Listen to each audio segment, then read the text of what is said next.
I'm an Eric Berry fan. I really don't even want to see Richard Sherman play anywhere else. Can he play anywhere? I'm just playing. Of course he can. I mean, my biggest thing. What if he went to Philly? Because Philly's stealing everybody. What if the Eagles get Earl Thomas? I'm glad he didn't end up with the Rams, to be honest. If Earl Thomas went to the Rams, bro. LaMarcus who? Stop. Joyner Lucas? That defies logic. Come on, bro. I did it. I don't care. Wordplay. Yeah. I know a rapper by the name of Wordplay, too. He's dope. And? Did I care?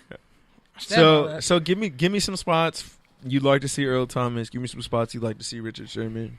And really, as you said, Dallas, Minnesota might try something. What are the Seahawks going to do? What are the Seahawks? What do they need? The Seahawks will probably, they kind of have to keep Earl Thomas. Because they really don't have anything else on the back end. You really don't. I mean, you have Shaquille Griffin. He's nice. Or Shaquem? No, Shaquille. Shaquem is the one coming out right now. Yeah, Shaquille's dope. They might end up taking Shaquem on a flyer because they know how to develop linebackers in Seattle. They're probably going to take some more corners. Honestly, Richard Sherman will probably end up going. I mean, we'll get to Shaquem later, but I think he should just play strong safety. Who? Shaquem. He runs a 4.38. That's what I'm saying. Play him at strong safety. He could play linebacker. Let him be around. Yeah, but let him use his speed. There's a lot of 6-foot linebackers in the league. Let him use his speed, though. He'd be a chase linebacker. Exactly. Let him. But then he has to cover, and you don't want him covering a receiver with one hand. Yeah, but you don't want him taking on blocks with one hand either. And not even it's just how you use him. Not even just one hand. It's an issue for college football players as a whole. Taking on blocks, working through more traffic and less space. More big bodies getting thrown around, more big bodies getting pushed, more big bodies coming at you. You can't just run around people. You can't just take cutback teams and just make plays on your pure speed. He's strong, though. No, that's not what I'm saying, but I'm just saying overall that's an issue for linebackers making the transition. Number one. Number two, he actually has the speed to play safety, so why not play him at safety where he can actually make plays? He doesn't have the agility, though. That's true. I saw him at the combine. He's a linebacker for sure. That's true. With stupid he's speed. better running forward than he is backwards. Yeah, for sure. It's like 100%. A lot of edge rushers and linebackers. Why do you have them in coverage? That's why they suck. They're better rushing the passer. They finally realized that with Nick Perry with the Packers. They're like, oh, he's actually really dope because he's 6'3", 250 and runs a 4.5 flat and is strong as hell. Maybe I should have him go forward and, flop sides with Clay Matthews and actually rush with him instead of trying to make him a coverage linebacker. Yeah, for sure. That's what they mess up with all these edge rushers, and they're finally realizing that, oh, this is how we're supposed to actually utilize these guys. That's why this is a deep class for edge rushers and linebackers. 3 guys ran 4.5s? Okay, so like I said, give me some places for Sherman. You're saying Thomas is probably going to stay there or go to Dallas. Where's Sherman going to go? They might do something crappy and send him to Cleveland. Nah, they're not doing that. The Giants. I mean, I heard they might even Bears. I heard they might even just cut him out of respect and just let him cut him and let him test the market. Yeah. And honestly, I think San Francisco is the perfect spot for him. Well, the Stanford connects, as we talked off air. John Lynch went to Stanford. He's from California. He's from Compton. I would have said the Rams, but they already made moves at corner, so they're probably set. And then the next team that comes to mind is obvious. The Raiders. Well, the Raiders is one. But that'd be dumb because they should put all their money in Jermaine Johnson. The Raiders would be dumb only because he's coming off an Achilles. And he's old and he's already slow. Yes. And Miami. We already have one of those. Washington. I'm going to give you Baltimore. New England, bro. It's the obvious one. They like mercenary corners. They took a chance on Browner before, and Richard Sherman's way better than Browner, and they actually kind of Browner's faster. Sacrificed. They actually made Browner good again. So, I think New England is probably my front runner for him. I hate to say it, Buffalo. He's going to go to a contender. I could even see him go to Tennessee. Carolina. Tennessee has money. Carolina's a good one, but The thing about Richard Sherman is like, man, he has beef with so many people. It's like, who are you gonna go? The like he calls the Saints. He's called out Cam. He's called out the Niners. You can't go to Jacksonville. There's too much swag there. There's too many corners. So can't go to Minnesota. I mean, he could go to Minnesota. It's definitely something to look out for. So shit, Philly might really happen. That's the scary part. Yeah, Philly's a good one. And the Eagles are like, the Seahawks are like, give us that first round pick. Philly's like, what else you got? They're not giving up a pick for him. If we'll give you a first round pick, you got to give us Earl Thomas. Nah, they already got Michael Bennett. They're not giving up a pick for him. I'm sure. Exactly. I'm sure they already had that conversation. Yeah. Houston. Kansas City might need a corner. You go to Houston. Kansas City's in a rebuild. Houston so always he's needs not going corner. there. Or they're in a reload. Because they're not really rebuilding everything. All right, so let's move on. You want to give us? You got a college story for us this week? I mean, not really. Other than the combine. All right. Other than like pretty much the NCAA used the 13th Amendment as an excuse as to why athletes shouldn't get paid. And if we want to talk about college news, I got a special reprieve. This is about college basketball. Pete, I think you know what I'm about to say. Go for it. CSUN fired from her NBA. Our alma mater. Or my alma mater. Your alma mater. Your current school. Yeah, you know. Shut your ass up. I'm mad that you cackled so hard at that. It's cool because I still got less school debt than you anyway, bitch. Ooh, that went nice with the thunder. That was perfect. You even let the thunder hit before you said it. Exactly. Anyway, Reggie Davis and... You hear that, callers?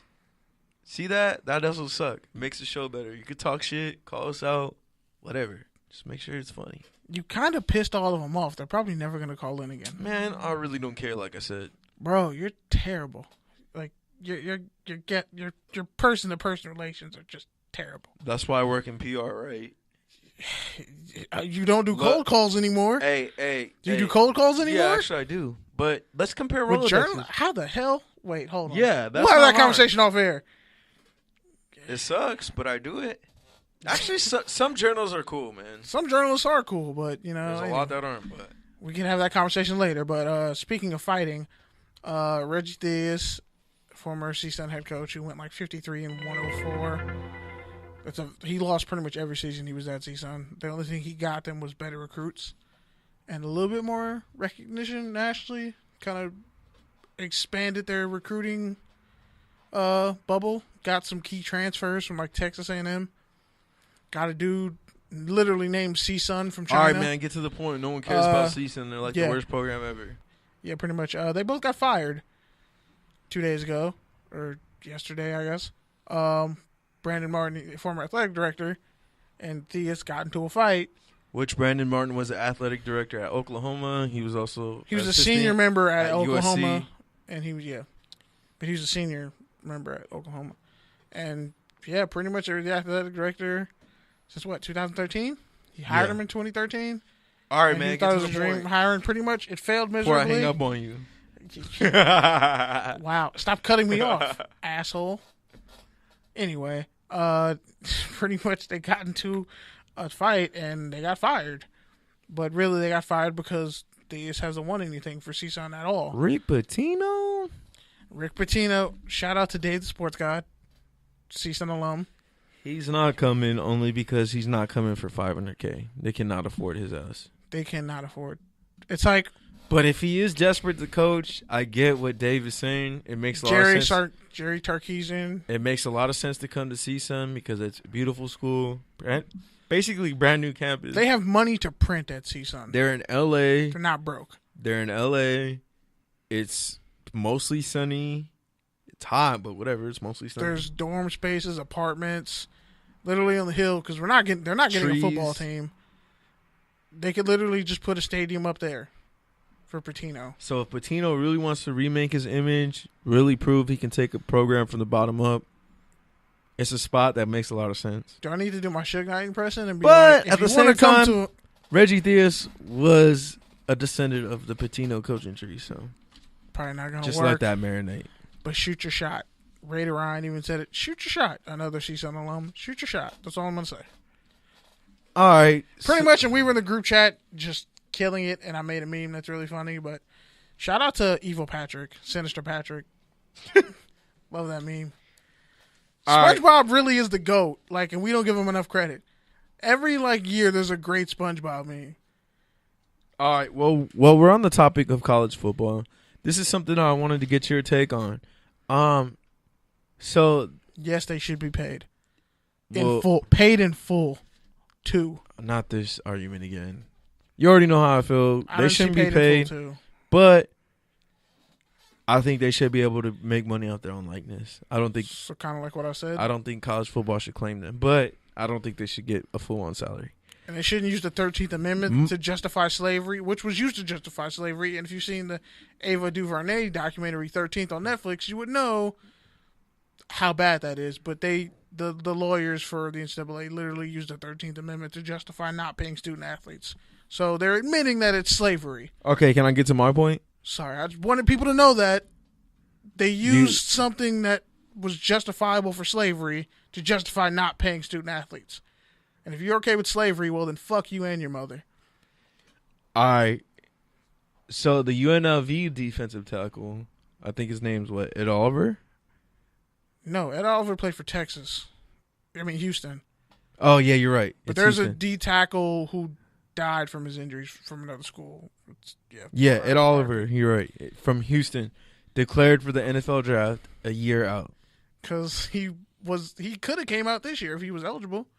Yeah, but he was the best defensive tackle in football. So since you like to say you predicted stuff, is this going to be the new trend? Yeah, I predicted that he'd be great too because he was like a 5-star recruit, went to Houston, and had 9 sacks his freshman year, was a freshman All-American. And Clemson had all their guys come back. So literally, Clemson is going to have 4 guys. So next year's defensive line class is going to be stacked. Legendary. Finally, if Oakland can get one. Oakland won't draft them. They won't draft them. They won't draft him. I bet you they won't take Lorenzo Carter. They're gonna take Hubbard or the Stanford defensive end. No, the Stanford D tackle Harrison Phillips is dope. They need him because he's actually pretty good. Man, why you hating on white Stanford defensive tackles? You really don't like white Stanford defensive tackles. I don't like defense. You hate Henry Anderson still. I don't like two-gapping defensive tackles. I don't like people whose best moves are bull rush. So you hate Washington D tackles too? Yep. You hated Danny Shelton? Yep. And Vitaville. Yep. So you hated Haloti Ngata when he came out? No, you didn't. I did. Lie and say you didn't. I didn't. Okay then. But he was actually an athlete. So he ran a 5.17 at 347 pounds. By the way, my mom was a track star, a legendary track star at McClymonds High School in Oakland, and she loves critiquing. Because we watch the combine all week, she loves watching NFL players run their 40s because she's like, they're such shit in their trash form. Why do they have their hand up the way they do? She's like, honestly, they should just treat it like you're running track. And some of these cats run slow times, like Dante Jackson at LSU corner. He ran a 4.32, but he kind of his takeoff was kind of bad. Bro, Saquon Barkley stumbled and ran a 4.41. He ran a 4.4 flat. And his first run, he had no technique, bro. He just full on muscled it. Yeah. And ran a 4.4. I was like, some cats were striders. Oh my God, bro. This guy's fast. And then they screwed Tony Brown over because he's probably going to run a 4.32. He had a perfect, and he was a track star. You can definitely tell who's a track star. You can definitely tell who's a track star because, like you said, number one, they have good technique. But number two, their hands don't cross their chest when you run. Besides that, what I've noticed about track stars is once they run that 40, they're just getting started. Oh yeah, they're just hitting their third gear, or they blow a hamstring because they're dehydrated. Because like I said, the combine is made to dehydrate. Oh, I got another story after this, but the combine's made to literally dehydrate you and just fuck up your muscles. And some cats didn't run 40s, like Alabama's pro day. Rashaan Evans still didn't run a 40 because Alabama linebackers notoriously run slow. And I think they just wanted to see if he could rush the passer and all the other stuff. So it's like, you know what? He's one of those Alabama linebackers